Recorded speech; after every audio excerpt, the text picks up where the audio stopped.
Hey, what is going on, everybody? Time for TomsGolder.com, and as promised, we have our cheapest coin grab bag. With that said, though, I do want to take a moment to thank two people real quick. Stu Deasy and Dylan Miller. They are sending, well, Stu is going to ship out this prize to whoever wins it, and Dylan's sending me some stuff, and once it gets here, I will reveal it. These are prizes to help out with the Jason Keith prospecting thing we're doing next Saturday. Not this Saturday, but next Saturday. We're going to send Jason Keith some help to deal with that damage left over from the hurricanes and tropical storms. But I do have a little insight into this bag because I can see through it, and I see a lot of Canadian stuff, so I went ahead and did myself a favor and made a little chart of the first good, reputable Canadian cherry pickers guide sort of thing. In 1923, some of those cents were worth $30. I'm assuming that's a high grade. 1924, $7, 1925, $25, 1926, $4, 1930, $2. 1932s are actually $1 I see that on eBay because the last coin grab bag had a lot of Canadian cents in it. 1936 dot, that is the key date. That would be $250,000. There's not very many examples of that, and if I found that, well, I won't post this video. I'm just kidding. So, and then the 1955 without the strap, that's the one that I thought was the key date. That's $100. But let's go ahead and dump this out. I'll give you kind of a quick view of everything. I don't want to destroy the table, so I'm just kind of careful. Okay, I see a lot of tokens.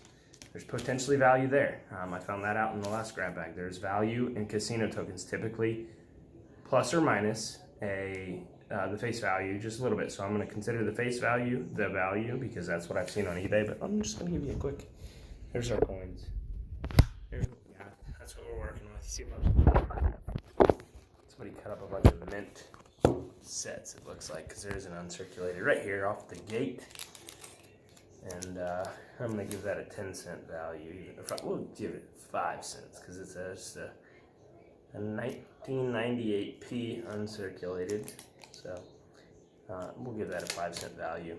We probably won't track this just the same because this is literally the cheapest. Actually, we can track it right here.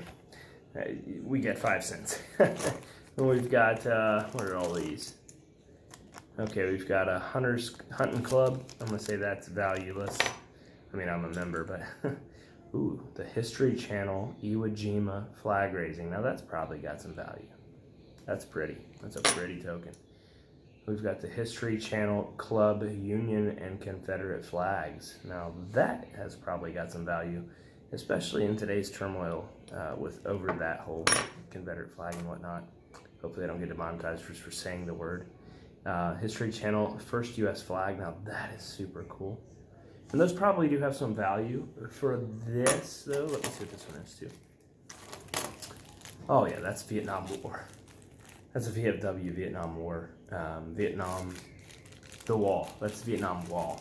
So we're going to go ahead and give all of these History Channel coins, along with the wall, a $1 value, just to give it a value. So we're up to $1 and a nickel.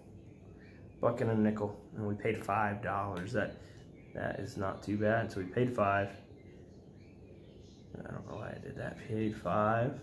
We're up to 1.05 already. Let's keep it going. All right, so next up, we've got all this garbage, which is, it's not garbage, but it's just not got no value. All this mint stuff, these U.S. treasuries. There's so many of these. I'm not going to say this. I'm positive what happened here was they cut them out of these little holders to cash them in as pennies, even though they're not pennies. I would not suggest you do that because that is definitely not right. I would hope they would make those metallic so people couldn't do that, but the likelihood of them spending that much extra time and effort, I would say, is nil. And I'm sure these are made out of zinc instead of copper. If they're copper, there'd be some value there. 2 cents a piece, roughly. All right, we got a whole 20 of them things. I'm going to call them negligent value. Did I see? Let's see here. Okay, so here's casino tokens. These have value. Every face value of these is $1.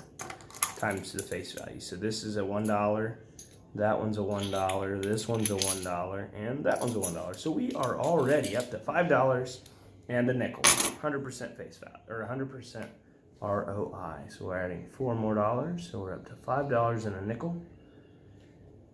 That's pretty awesome. Like I said, these are kind of junk. Let's get into it. I say 1933. I'm just going to pick through all the old Canadians. Oh, what's this? Here we go. Here's something neat. I'm not going to assign a high value to this. I'm not going to assign a value to it at all, but that is something I've never seen before. Republic de Honduras, 1957. 1 centavo de lempira. That's pretty cool. I should give it some value. Maybe we'll give it a nickel. So that puts us up to 5.10. We'll just call it a nickel, because I'd pay a nickel for that. And I'm sure others would as well, because it's super cool. Now, I don't have anything beyond, like, of extreme value beyond 1955. I know there's 1960s and stuff that are worth $1 if they're non-magnetic. I think it is. Oh, 1921, is that a value? Nope. So I'm going to make a pile of the ones that aren't a key date, and we're going to call that $1 when I get a big pile.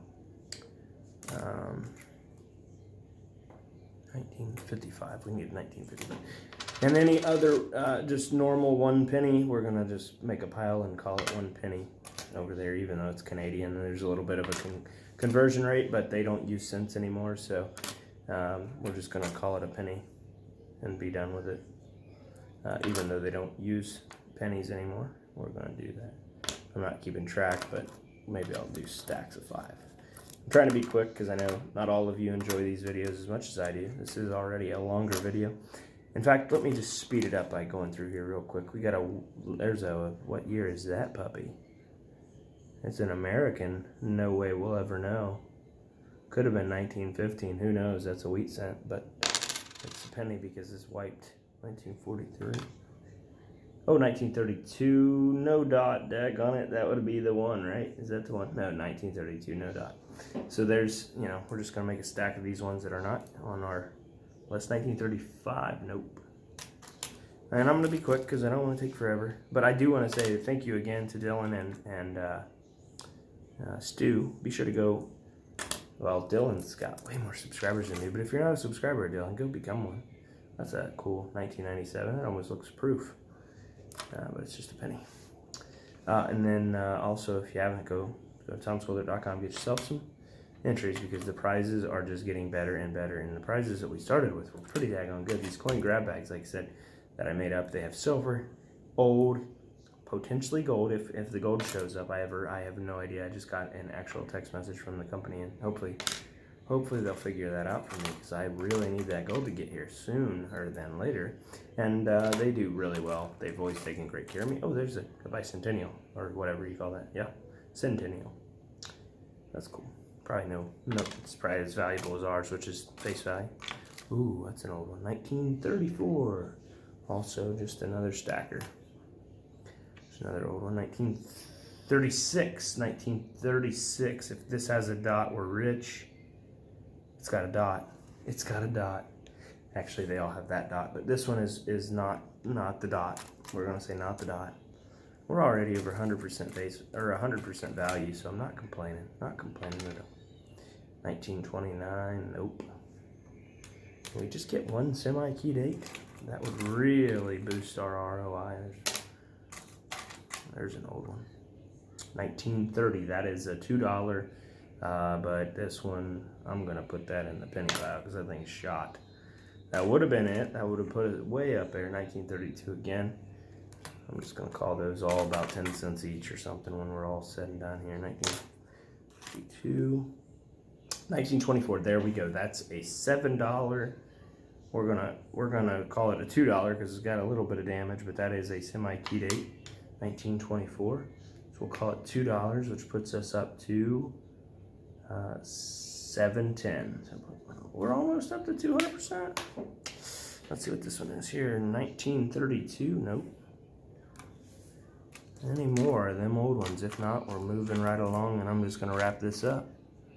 I don't see any more. I don't think we're gonna. Oh, nope, not old. Well, that's too bad. We didn't find any more, but we definitely did pretty good, and I'm not gonna complain. And neither I don't think anybody would complain to get $7. We're gonna call it $8 in total, because I think if we added all these pennies up, we'd have another $1. In pennies, we have done pretty daggone good. This was a good little grab bag. Now, In my other video, I did a proof of concept, and I auctioned off what I had found, and we actually did make money. We were positive money on that auction, beyond what I even said in the video. I'm pretty conservative. If you ever have a question on a coin or something you want to send a picture to me, I really do enjoy grading coins, and I'm pretty conservative. However, I will definitely protect you from making a bad purchase. It's one of my big passions. It's a beautiful 1980. At least on the one side. The one side's beautiful, the other side is not. But anyway, I hope you enjoyed this even in the least, because I certainly enjoyed making it. There's another one of them nice Eagle Centennials. But yeah, so that's pretty much it.